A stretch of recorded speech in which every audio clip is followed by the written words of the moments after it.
رحمۃ اللہ علیہ کا ایک ہمسایہ آتش پرست تھا۔ ایک دفعہ دوران سفر اس آتش پرست کو ڈاکوؤں نے لوٹ لیا۔ آپ دلجوئی کے لیے اس کے یہاں تشریف لے گئے۔ وہ بڑے احترام کے ساتھ پیش آیا۔ چونکہ وہ زمانہ قحط سالی کا تھا، اس لیے آتش پرست نے اپنے دل میں خیال کیا کہ شاید آپ کھانا کھانے کی غرض سے پہلے آئے ہیں۔ چنانچہ اس نے کھانے کا انتظام کرنا چاہا۔ اس پر آپ نے اسے فرمایا، ہم کھانے کی غرض سے نہیں بلکہ دلجوئی کے لیے آئے ہیں۔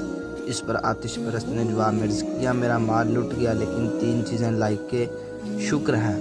اول یہ کہ دوسروں نے میرا مال لوٹا لیکن میں نے کبھی کسی کا مال نہیں لوٹا۔ دوم یہ کہ اب بھی میرے پاس نصف دولت باقی ہے۔ سوم یہ کہ میرا مذہب محفوظ رہ گیا۔ یہ سن کر آپ نے پوچھا، تم آگ کیوں پوجتے ہو؟ اس نے کہا، محض اس لیے کہ روز محشر جہنم کی آگ سے بھی محفوظ رہوں اور خدا کا قرب بھی حاصل ہو جائے۔ آپ نے فرمایا، آگ کی حقیقت تو اتنی سی ہے کہ اگر ایک بچہ اس پر پانی ڈال دے تو بجھ جائے گی۔ اس کے علاوہ تم 17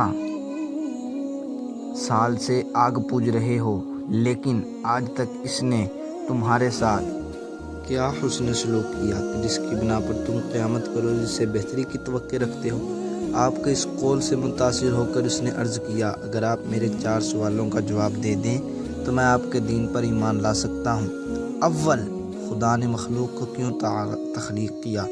دوم، تخلیق کے بعد رزق کیوں دیا؟ سوم، رزق دینے کے بعد موت سے کیوں دوچار کیا؟ چہارم، مارنے کے بعد زندہ کرنے کی ضرورت کیوں محسوس ہوئی؟ آپ نے جواب دیا، تخلیق مخلوق کا مقصد یہ ہے کہ خالق کی شناخت ہو سکے، رزق عطا کرنے کا مقصد یہ ہے کہ اس کی رزاقی کا اندازہ کیا جا سکے، اور موت کا مقصد اس کی جباری و قہاری کا اندازہ کرنا ہے، اور موت کے بعد زندگی کا مقصد یہ ہے کہ اس کے قادر ہونے کا تسلیم کیا جا سکے۔ اتنا کہنے کے بعد آپ بہت دیر تک آگ میں ہاتھ ڈالے بیٹھے رہے، لیکن اس سے آپ کا ہاتھ متاثر نہ ہوا۔ یہ دیکھ کر وہ آتش پرست فوراً مسلمان ہو گیا۔ سبحان اللہ، ماشاء اللہ۔